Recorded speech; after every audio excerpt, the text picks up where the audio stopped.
Preface. Economic hitmen, EHMs, are highly paid professionals who cheat countries around the globe out of trillions of dollars. They funnel money from the World Bank, the U.S. Agency for International Development, USAID, and other foreign aid organizations into the coffers of huge corporations and the pockets of a few wealthy families who control the planet's natural resources. Their tools include fraudulent financial reports, rigged elections, payoffs, extortion, sex, and murder. They play a game as old as empire, but one that has taken on new and terrifying dimensions during this time of globalization. I should know. I was an EHM. I wrote that in 1982 as the beginning of a book with the working title Conscience of an Economic Hitman. The book was dedicated to the presidents of two countries, men who had been my clients, whom I respected and thought of as kindred spirits: Jaime Roldos, president of Ecuador, and Omar Torrijos, president of Panama. Both had just died in fiery crashes. Their deaths were not accidental. They were assassinated because they opposed that fraternity of corporate, government, and banking heads whose goal is global empire. We EHMs failed to bring Roldos and Torrijos around. And the other type of hitmen, the CIA-sanctioned jackals who were always right behind us, stepped in. I was persuaded to stop writing that book. I started it 4 more times during the next 20 years.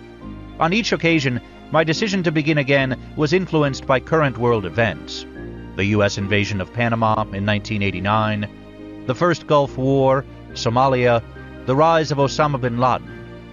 However, threats or bribes always convinced me to stop. In 2003, the president of a major publishing house that is owned by a powerful international corporation read a draft of what had now become Confessions of an Economic Hitman. He described it as a riveting story that needs to be told. Then he smiled sadly, shook his head, and told me that since the executives at World Headquarters might object, he could not afford to risk publishing it. He advised me to fictionalize it. We could market you in the mold of a novelist like John le Carré or Graham Greene. But this is not fiction. It is the true story of my life. A more courageous publisher, one not owned by an international corporation, has agreed to help me tell it. This story must be told. We live in a time of terrible crisis and tremendous opportunity. The story of this particular economic hitman is the story of how we got to where we are and why we currently face crises that seem insurmountable. This story must be told because only by understanding our past mistakes will we be able to take advantage of future opportunities. Because 9/11 happened, and so did the Second War in Iraq. Because, in addition to the 3,000 people who died on September 11, 2001 at the hands of terrorists, another 24,000 died from hunger and related causes. In fact, 24,000 people die every single day because they are unable to obtain life-sustaining food. Most importantly, this story must be told because today, for the first time in history, one nation has the ability, the money, and the power to change all this. It is the nation where I was born, and the one I served as an EHM, the United States of America. What finally convinced me to ignore the threats and bribes? The short answer is that my only child, Jessica, graduated from college and went out into the world on her own. When I recently told her that I was considering publishing this book and shared my fears with her, she said, "Don't worry, Dad. If they get you, I'll take over where you left off. We need to do this for the grandchildren I hope to give you someday." That is the short answer. The longer version relates to my dedication to the country where I was raised, to my love of the ideals expressed by our founding fathers, to my deep commitment to the American Republic that today promises life liberty, and the pursuit of happiness for all people everywhere. And to my determination after 9/11 not to sit idly by any longer, while EHMs turn that republic into a global empire. That is the skeleton version of the long answer. The flesh and blood are added in the chapters that follow. This is a true story. I lived every minute of it. The sights, the people, the conversations, and the feelings I describe were all a part of my life.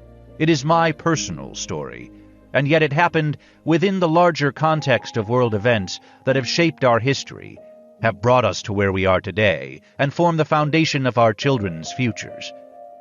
I have made every effort to present these experiences, people, and conversations accurately. Whenever I discuss historical events or recreate conversations with other people, I do so with the help of several tools: published documents, personal records and notes, recollections, my own and those of others who participated, the 5 manuscripts I began previously, and historical accounts by other authors, most notably recently published ones that disclose information that formerly was classified or otherwise unavailable. References are provided in the endnotes to allow interested readers to pursue these subjects in more depth. My publisher asked whether we actually referred to ourselves as economic hitmen. I assured him that we did, although usually only by the initials. In fact, one day in 1971, when I began working with my teacher, Claudine, she informed me, "My assignment is to mold you into an economic hitman. No one can know about your involvement, not even your wife." Then she turned serious. Once you're in for life. After that, she seldom used the full name. We were simply EHMs. Claudine's role is a fascinating example of the manipulation that underlies the business I had entered. Beautiful and intelligent, she was highly effective.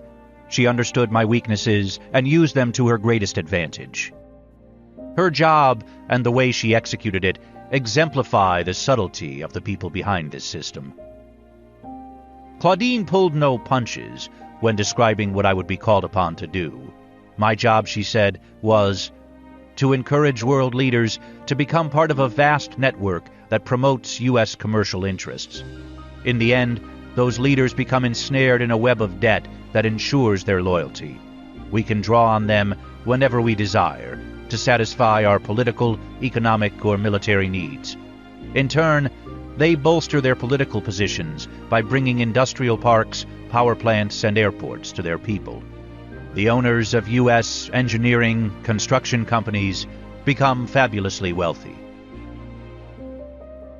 Today, we see the results of this system run amok. Executives at our most respected companies hire people at near slave wages to toil under inhuman conditions in Asian sweatshops. Oil companies wantonly pump toxins into rainforest rivers, consciously killing people, animals, and plants, and committing genocide among ancient cultures. The pharmaceutical industry denies life-saving medicines to millions of HIV-infected Africans. 12 million families in our own United States worry about their next meal. The energy industry creates an Enron. The accounting industry creates an Anderson. The income ratio of the 1/5 of the world's population in the wealthiest countries to the 1/5 in the poorest went from 30-to-1 in 1960 to 74-to-1 in 1995. The United States spends over $87 billion conducting a war in Iraq, while the United Nations estimates that for less than half that amount, we could provide clean water, adequate diets, sanitation services, and basic education to every person on the planet. And we wonder why terrorists attack us? Some would blame our current problems on an organized conspiracy. I wish it were so simple. Members of a conspiracy can be rooted out and brought to justice. This system, however, is fueled by something far more dangerous than conspiracy. It is driven not by a small band of men, but by a concept that has become accepted as gospel. The idea that all economic growth benefits humankind, and that the greater the growth, the more widespread the benefits. This belief also has a corollary, that those people who excel at stoking the fires of economic growth should be exalted and rewarded, while those born at the fringes are available for exploitation. The concept is, of course, erroneous. We know that in many countries, economic growth benefits only a small portion of the population, and may in fact result in increasingly desperate circumstances for the majority. This effect is reinforced by the corollary belief that the captains of industry who drive this system should enjoy a special status, a belief that is the root of many of our current problems, and is perhaps also the reason why conspiracy theories abound. When men and women are rewarded for greed, greed becomes a corrupting motivator. When we equate the gluttonous consumption of the earth's resources with a status approaching sainthood, when we teach our children to emulate people who live unbalanced lives, and when we define huge sections of the population as subservient to an elite minority, we ask for trouble. And we get it. In their drive to advance the global empire, corporations, banks, and governments, collectively the corporatocracy, use their financial and political muscle to ensure that our schools, businesses, and media support both the fallacious concept and its corollary. They have brought us to a point where our global culture is a monstrous machine that requires exponentially increasing amounts of fuel and maintenance, so much so that in the end, it will have consumed everything in sight and will be left with no choice but to devour itself. The corporatocracy is not a conspiracy, but its members do endorse common values and goals.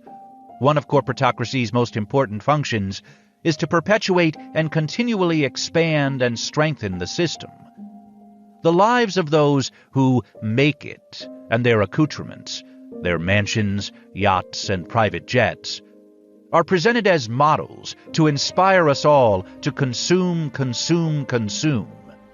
Every opportunity is taken to convince us that purchasing things is our civic duty, that pillaging the earth is good for the economy, and therefore serves our higher interests. People like me are paid outrageously high salaries to do the system's bidding. If we falter, a more malicious form of hitman, the jackal, steps to the plate. And if the jackal fails, then the job falls to the military. This book is the confession of a man who, back when I was an EHM, was part of a relatively small group. People who play similar roles are more abundant now. They have more euphemistic titles, and they walk the corridors of Monsanto, General Electric, Nike, General Motors, Walmart, and nearly every other major corporation in the world. In a very real sense, Confessions of an Economic Hitman is their story as well as mine.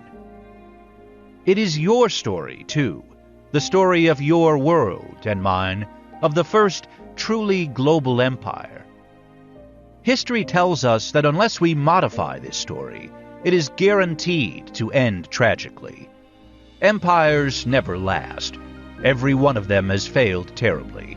They destroy many cultures as they race toward greater domination, and then they themselves fall. No country or combination of countries can thrive in the long term by exploiting others. This book was written so that we may take heed and remold our story. I am certain that when enough of us become aware of how we are being exploited by the economic engine that creates an insatiable appetite for the world's resources and results in systems that foster slavery, we will no longer tolerate it. We will reassess our role in a world where a few swim in riches and the majority drown in poverty, pollution, and violence. We will commit ourselves to navigating a course toward compassion, democracy, and social justice for all. Admitting to a problem is the first step toward finding a solution. Confessing a sin is the beginning of redemption. Let this book, then, be the start of our salvation. Let it inspire us to new levels of dedication and drive us to realize our dream of balanced and honorable societies.